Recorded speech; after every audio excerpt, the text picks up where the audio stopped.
Welcome to Running Hot, Action Network's motorsports betting podcast. I'm your host, Nick Giffen, predictive analyst here at Action Network. And joining me, as always, my co-host, Stephen Young of Rotogrinders, better known as Stevie TPFL. And this week, we're previewing the Jack Links 500 at Talledega Superspeedway here on Running Hot. Last time the Cup Series was on track, that was 2 weeks ago at Bristol, with Kyle Larson leading more than 400 of the 500 laps en route to a relatively comfortable win over Denny Hamlin, with Hamlin's Joe Gibbs Racing teammate Ty Gibbs rounding out the top three. So, Stevie, I think there's a lot of consternation out there about the Bristol race, but what were your thoughts on the race? I had to rethink about the Bristol race there for a second. It's been a couple weeks, but shout out to Kyle Larson. He realized there wasn't going to be a massive amount of tire fall off, and he said, I'm going, and nobody caught him. The start of that race, they were like, hey, we're going to all conserve tires. The speed was down almost over a second, and we were like, all right, maybe tire wear is going to be a thing, and the track was warm enough, or hot enough, the track was, and Kyle Larson just took off like he did in the fall. They tried something new with the PJ1 on the bottom. Once the top came in, we saw some passes. Kyle Larson was just a dominant car, and every once in a while we see a race where there's just a dominant car. Hamlin ran good. It was good to see Ty Gibbs run well. It was Bristol. That's what Bristol is, When the top comes in, we see a lot more passing. The bottom's working with the PJ1, and we see passes made, especially in traffic. It's just no one was beating Kyle Larson on that day. It's as simple as that. Unless Kyle Larson had an issue, you just weren't beating him. And the same thing happened in the fall. They have something figured out. We knew Kyle Larson going into the race is really good at steep tracks. He's really good at that type of racetrack in general, and he just dominated. So kudos to them. They got something figured out. Yeah, absolutely. And, I didn't think it was honestly that bad of a race. I didn't think it was amazing or anything. But yeah, on the scale of Bristol races, it probably wasn't the best, but I enjoyed it. I had a good time. I was really bummed that Justin Haley didn't bring home a top 10, because I had a bunch of long shot top 10s thinking maybe we might have a tire race after practice, and then we didn't. But Justin Haley was running inside the top 10. He, along with Larson, kind of led the charge early on once they figured out the tires weren't wearing, and just didn't work out for Justin Haley on that top 10 there. If he had gotten that top 10, it would have covered all my top 10 bets. Structured it that way. I had a lot of small little bets on some long shot top 10s there. None of them came through, but that was Bristol. We had our week off, to kind of refresh and get a little bit of a breather there. But now it is on to Talledega. Talledega, a 2 2/3 mile super speedway, extremely highly banked. So NASCAR, of course, has to run some engine and aero package stuff to restrict the car's speeds. And again, like Daytona, like Atlanta, we're going to see the old pack racing. But Talledega can be a little different from, especially Atlanta, but even different from Daytona in some ways. So, Stevie, talk about racing at Talledega. It's wider. It's so much wider than Daytona. We'll see. I think we'll see 3-wide racing most of this race. And we'll see speeds down. We'll see a lot of fuel savings, and we'll see 2025 super speedway racing. We'll see a lot of aggressiveness at the end of the race, but I think for the first, 90% of the race, we're going to see 3-wide racing, who can save the most gas, who can gain the most position on pit road. That's what super speedway racing has become here over the last year and a half with this next-gen car and all the changes they made to this car. They're trying not to let the cars flip, but it's changed the car so much because of all the stuff they've added to the car and all the horsepower we've taken away, that now it's just almost impossible to pass like it was before. You'll see people pass when people are saving fuel, and you'll see people run to the front in that kind of scenario. We saw that a lot with Eric Jones and William Byron at Daytona. They were really aggressive. Stenhouse was really aggressive when people were saving fuel. So there's, more room to pass at Talledega than there is at Daytona. But, racing at Talledega is not what it was 5 years ago. Long shots are still in play, but we definitely see more stronger cars up towards the front and cars that can kind of manage the packs and keep the cars behind them. But I think like at this point, we want the cars running, second in the pack because I mean, yeah, it seems to be where you want to be. Yeah, exactly. And to your point, strong cars do tend to win at Talladega. The 6 winners in the next gen era, really the only air quote long shot, and he really shouldn't be a long shot, is Ricky Stenhouse Jr. among the winners. He won the most recent time we visited Talladega in the playoffs in 2024. Tyler Reddick was the other winner last year. We've seen Kyle Busch.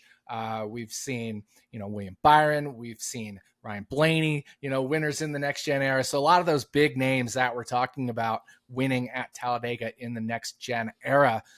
But that doesn't mean, like you said, long shots aren't in play. Certainly if they're in the right position with a couple laps to go. Track position's huge at super speedway racing these days. It's so much harder to work your way through the pack than it was a handful of years ago. That if, one of these drivers in the 40s, 50, 60 to 1 range or even longer finds themselves in the first couple rows, they definitely have a shot to win this race. So on that note, Stevie, how are we handicapping Talladega? I think we're still taking shots. We're still taking some long shots. I like betting long shot top 10s more than I like betting long shot to win type of bets. But overall, I mean, anything can happen in the last. We said it, right? Like I just got done saying the first 90% of the race, probably going to see a lot of 3-wide racing where it looks really fun, but it's really not as aggressive as it looks. But the last 10% of this race, last 5% of this race, if we get a caution with like 30 to go, 40 to go, and like fuel doesn't become a thing and like everybody has fuel, we're going to see everyone beating and banging and trying to get up there. I mean, this is the best chance that, I would say 60% of the field, 60% of the field has to win a race this year. So I still think you're looking at long shots, and long shots don't even necessarily need like crashes. I mean, if you're a Michael McDowell and you're really good at, saving fuel, save more fuel than everybody else, but don't lose the draft, gain 20 positions on pit road, and you're right in the mix. And then, anything's possible at that point. So, I mean, we're not going to sit here and say that we can predict what's going to happen at Talladega. We can't, but we are going to put ourselves in the best position for, variance is what we'll call it. Yeah, exactly. And I think you make a great point there, Stevie, because, looking back at Daytona, we did hit our victory lane pick of William Byron. And I had people message me, and I'm sure you had people message you, nice call. Well, we didn't call that. We weren't calling William Byron to win. We just liked his chances better than the odds were given, right? When we're picking a guy who's 60 to 1 or 40 to 1 or even like 8 to 1 to finish as a top driver in his manufacturer, we're not calling that. We're just saying we think there's enough value there relative to the implied odds. So that's all we're doing, especially at Talladega. It's one thing, you call Christopher Bell being the fastest car at Phoenix because that's a lot more predictable. Here, this thing is so unpredictable. Even if we don't get all the wrecks, it's still unpredictable that all we're trying to do is identify whose odds to finish where are longer than they should be. So we're just trying to embrace the variance here, especially at super speedway racing. Any other intangibles? We've had a week off. There's been a little bit of shakeup. For example, Rodney Childers, no longer crew chief over at Spire. Any other intangibles coming into Talladega? We won't get into that too much, but that came out of nowhere for me. He I feel like he's the hottest free agent right now if you're looking for a crew chief. And I have to think that Rodney is going to end up at Hendrick or JGR next year, but we'll see. Anyway, sorry, don't want to get too distracted, but pit road, we've talked about it so much this year where we have a race like this where, you're going to have a race where fuel strategy and all that's going to come into play. Aggressive crew chiefs, that kind of stuff is the other thing that you could potentially look for. Some like not statistical value, but some value just thinking about like who might take shots. I mean, Brad Keselowski, Matt McCall, like they're going to take shots. So there are aggressive crew chiefs when it comes to pit road and strategies, and that's kind of what you're looking for. Manufacturers, stacking manufacturer type of bets. Manufacturers are going to work together as much as possible at Talladega, pitting together Can Ford get out before Chevy? Can Toyota pair up with Ford or Chevy the right way? That kind of stuff. So just kind of in your mind, play out how this race is going to play out and try to, not statistically get value bets, but hey, I mean, I'm betting Todd Gillen, for instance, knowing that he's going to pit with Ford. I think Ford's going to beat Chevy out. Maybe Todd pulls out in front of the Chevy group and he gets shot to the front. That kind of stuff. Like, think about that kind of stuff when you're betting this week. Yeah, no, I think that's all really important. And then, you mentioned pitting as well, but just having a fast crew. And I know, at Talledega, it's a little different when we're pitting under green. We're often just doing fuel only stops, but we will have stage cautions and things like that.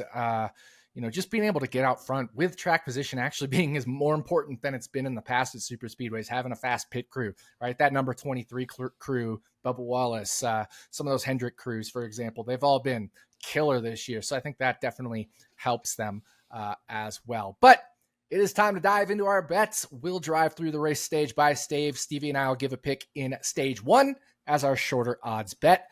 Then we'll give another pick in stage 2 as our longer odds bet. Finally, we'll race through stage 3 and end up in victory lane with a combined favorite bet. So it's time to throw the green flag on the Jack Links 500 and fire off for stage 1. All right, stage 1, Stevie, start us off. We're not going too long yet, but still a very good price on a top 10 here for you. Yeah, I mean, this is my model's favorite value bet on Wednesday, and it's Eric Jones for a top 10 at plus 225. Statistically, it makes a ton of sense. This guy's finished inside the top 10 in 4 of the 6 races here with the next-gen car. We love that. His average finish is 14.2. He's finishing races. He's running in a really good mix of not too far back, but not too much in the middle. So, I mean, just everything you're looking at Eric Jones. They've been really aggressive trying to get to the front at times. They've been really aggressive saving fuel at times. And really something that I noticed at Daytona, Legacy will kind of pit with whatever team is pitting. So they're not necessarily locked into Toyota as much as 2311 and JGR are locked into each other. So, I mean, all those things I think matter. But at the end of the day, you're getting a guy at plus 225 that's finished inside the top 10 in 4 of the last 6. He has the most. He's tied with William Byron for the most top 10s with the next-gen car at Talledega. And we like Eric Jones on super speedways. We always have.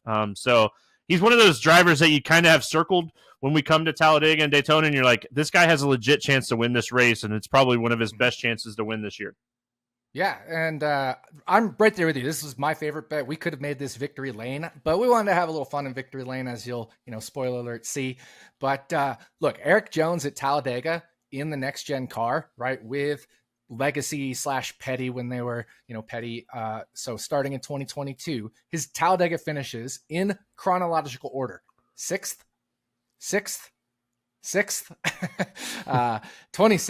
35th, and then 5th, right? So you could ladder Eric Jones if you want, so to speak, to a top 5, a top 3, maybe the win, because not only does he have 4 out of 6 top 10s here, he has 4 out of 6 top 6s, right? So he's a guy that's on the cusp of finishing top 5 at Dega pretty much every time we come here in the next gen car. So really like this Eric Jones bet from you. I'm on it with you, which leads me to my stage 1 pick, and I'm gonna go to his teammate John Hunter Nemechek for a top 10. You can get it plus 370 at the time we're recording this at FanDuel. John Hunter Nemechek, you mentioned Eric Jones being 4 out of 6 top 10s. Well, John Hunter Nemechek has finished 11th or better in 6 out of his 9 career Talledega / Daytona, the true super speedway cup starts, right? So I wasn't counting Atlanta in those, but this year he finished 5th at Daytona and 10th at Atlanta, the other drafting track that, is a little more like what I call a pseudo speedway.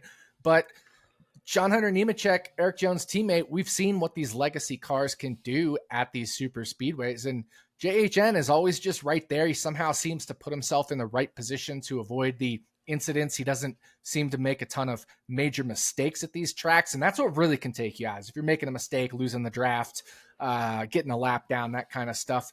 John Hunter Nemechek not making these mistakes at these big tracks. So that's what you need to do. You need to be able to keep it clean to give yourself a chance to finish in the top 10. So plus 370 just too long for a guy that's finished 11th or better 2/3 of the time. So John Hunter Nemechek, top 10 plus 370. Any thoughts on that one, Stevie? I think you sold me. I was debating on this one too. I saw his stats and I was like, it seems like value. Even if we look at since the start of last year at Daytona and Talladega, he's finished inside the top 10 in 2 of those 5, inside the top 15 in 3 of those 5. You mentioned he ran really good at Daytona 500.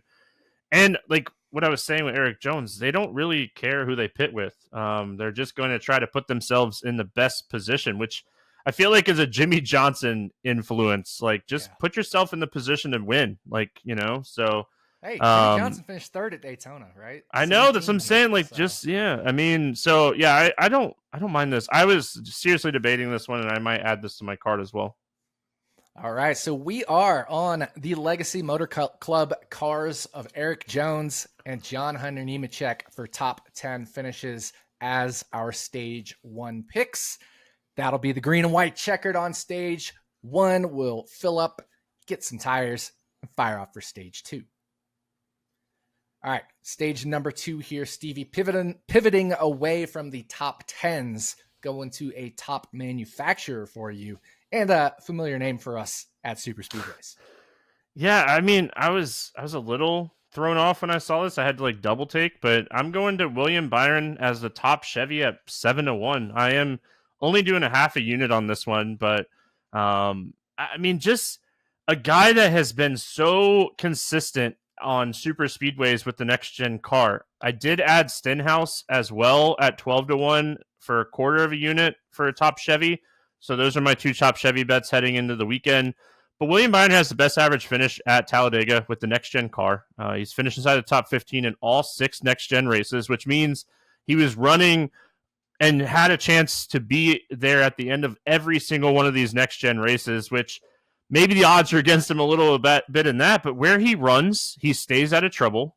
He's been really good with pit road strategy, and they've brought really fast race cars. That's all the things that we want at a super speedway. So the fact that like Chase Elliott is one of the favorites to win this race, that bumps William Byron's odds down a little bit. Kyle Larson's just been incredible, so that bumps down William Byron's odds. So I like this a lot. When you have a guy that's been this consistent, we loved him at Daytona. He was our victory lane pick. We just saw value, like you said. We didn't really like necessarily say, hey, we love this guy to win this race, but we were like, hey, there's value for a guy that's run really good at super speedways, and I'm seeing value for him at top Chevy at 7-1 here.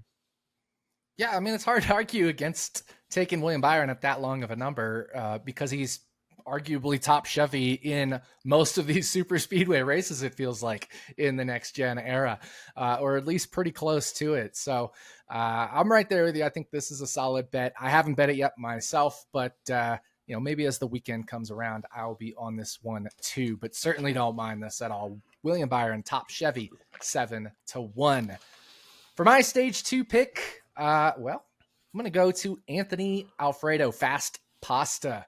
And you can take his top 10 at 6-1. I believe 6-1 is at FanDuel. I think you can get it at the Canby books. So multiple books out there that have Anthony Alfredo top 10, 6-1. And look, he's running for Beard Motorsports. This is what they do. They race super speedway races, and that's pretty much it. And they try to bring the car home in one piece. So you'll probably see Anthony Alfredo. Yeah, maybe when they kind of do some fuel saving, maybe he'll mix it up, but could play it a little bit safe. But all that does is it means he's going to be in it coming toward the end of the race to give himself a chance to finish in the top 10. And he's finished 12th or better, including 2 top 10s in 3 of his 4 Cup starts at Talladega, including 6th in this very race last year with this very team. So, when we're getting 6-1 on a car that's capable of finishing 12th or better 75% of the time, at least as far as Anthony Alfredo, driver, I should say, and a car that has done it, right? I mean, Brendan Gaughan used to always have a shot at a top 10 or sometimes put it in the top 10 here. So I think this is just a great spot for Anthony Alfredo at a long price, right? 6-1 for a top 10. It seems really long here for a driver that's done it half the time he's been in a Cup car at Talladega. we love Beard Motorsports. They always bring really good equipment. They're really close. I mean, they're bringing ECR engines. They're getting RCR help. We know exactly what we're getting out of this car every time it comes to the racetrack.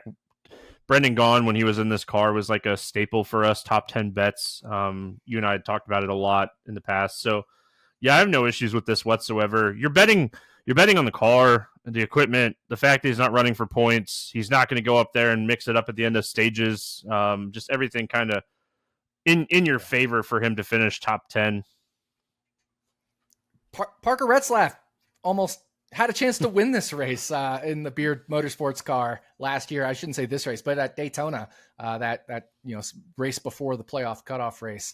He was pushing one of the cars to victory, pushing the car to victory. Ended up falling back a little bit on that last lap, but technically had a shot to win it himself in Daytona in this Beard Motorsports car. So yeah, we love Beard Motorsports here. So I'm going Anthony Alfredo, top 10, 6-1. Stevie for his stage 2 pick was on William Byron to finish as the top bow tie, the top Chevy at 7-1. So we've wrapped up stage 2. We're going to drive through stage 3, take the checkered flag, and wind up in victory lane with a little bit of a funsy bet, but both Stevie and I have shown value on this driver to win the race. So Stevie, what do you got for us?